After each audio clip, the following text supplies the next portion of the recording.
In couples work, maybe the biggest single thing I see that impacts communication with couples is the fear of conflict. There's a lot of reasons. I think we in the West, America, Northern Europe, even East Asia, are afraid of conflict, and that's the right word to use. We're afraid of conflict. It scares us.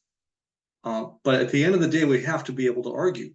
If we're in an intimate relationship, people that we care about, we've got to be able to have a difficult conversation. Argument, conflict, difficult conversation, all different words for the same thing. The definition of conflict might be the things we can't comfortably talk about yet, the things that make us stressed, anxious, worried, nervous, afraid. Couples have to be able to do that. I see a pattern in couples. They either are able to talk about conflict or they slowly but surely erode the quality of the relationship.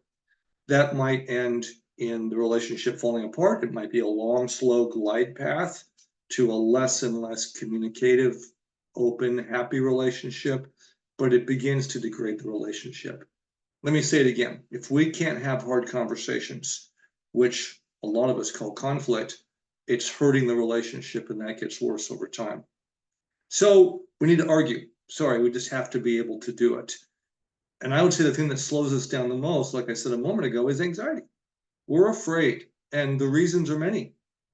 We are afraid that if we fight, it will probably destroy the relationship. That's the thing I hear the most. If I get in a fight and we can't resolve the fight, it'll somehow go sideways and destroy the relationship. Some of us have seen that in our family histories. We saw it play out, or at least we thought we saw that play out. We saw destructive, awful fighting, and the conclusion we came to was that fighting must have destroyed the relationship. That's not in fact true. The lack of conflict and or the lack of skill at conflict might really damage a relationship, probably will over time. But it's not the conflict itself. So that's one huge fear. And the way we answer that fear is by developing some decent tools and a little bit of skill at conflict. Drive a car without knowing how to drive a car, you could kill someone. Conflict's never going to do that, not physical conflict. But you learn how to drive a car, you can make cars very safe. In fact, you can go your whole life and not hurt anybody. So conflict, about skill and tools.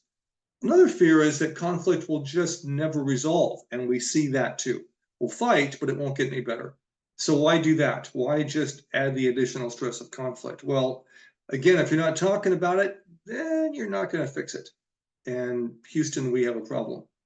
But again, some of us think that if we argue, it's just going to make things worse. We've seen endless cycles of conflict or conflict, long gap, but we don't see anything improving.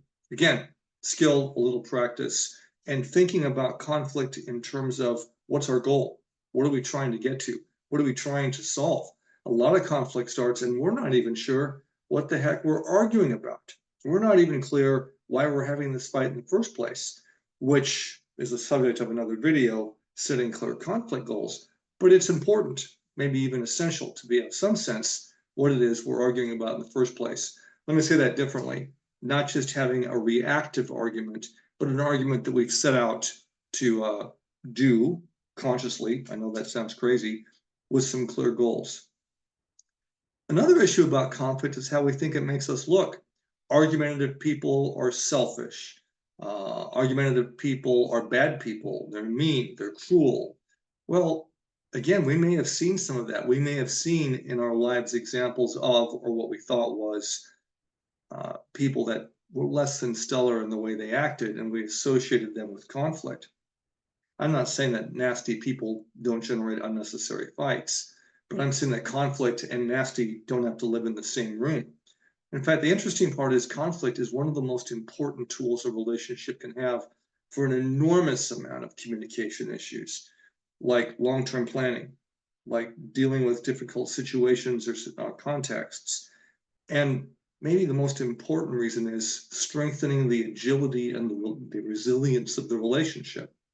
If we can talk about just about anything, then very little is going to get in the way of us having a healthy, strong, resilient relationship. If we can't talk, relationships get brittle. They begin to get more and more rigid, less and less open. There's more and more things we can't talk about. It's an evil, evil cycle. And arguing doesn't make us jerks. Arguing selfishly, in the sense of we're not listening, we're not making any effort to reach across the gap, that can kind of make us jerk-like. But again, a lot of that comes back to skill. And there's one more issue here. Arguing is often a signal that we are anxious about different things, either about, like I said a moment ago, how conflict felt or looked, or we're just anxious in general. And anxiety makes us, weirdly enough, defensive, often angry, certainly afraid, and we have to be able to address that too. What are we anxious about in this fight? I've just given 3 reasons a lot of people are anxious, but we also can have personal fears that we're afraid to voice in this argument, this conflict, this relationship. So anxiety has to be taken into account and addressed. Again, information and tools. Bottom line, if we argue, we have a fighting chance, better than a fighting chance, of getting around the problem and strengthening the relationship. If we don't argue, sooner or later, it's going to begin to degrade, corrode, decay the relationship.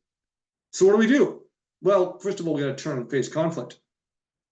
I don't argue that people just jump into that without a little bit of preparation, but it doesn't take a lot. People like myself, other people, there are great tools, there are books. I will get to that in a later video too. But for the moment, it comes down to listening, and that's reflective listening, which I mention in almost every video, if you watch my videos. And that's a skill unto itself and absolutely essential for healthy conflict. There are basic ground rules that we've got to have. I've done a video on ground rules. That includes being able to take timeouts and practicing the skill called I language, talking for myself, not speaking for you. And practice. We've got to practice conflict. I know that sounds crazy. I say that to some of my clients, and you think I was saying we should go out and wrestle with lions or, alligators or something crazy. No, it just means that we have to be able to risk conflict, understanding that we're not going to do it perfectly at the beginning, and then with practice and a little bit of time, get more skillful, get better at listening, understanding where we're getting defensive, understanding where anxiety is trying to surface. And maybe the last piece here, not for the first time I say this, seeing it as a team activity, a collaborative activity. Conflict isn't about winning and losing. And if it's about winning and losing in a relationship, Houston, we have another problem. And that may have to be addressed just by itself. I'm not here to win something with you. I'm here to figure out something with you. I'm not here to, be victorious or to lose. I'm here to solve an issue and do that with you in partnership with you. All right, conflict, we need it. Thanks.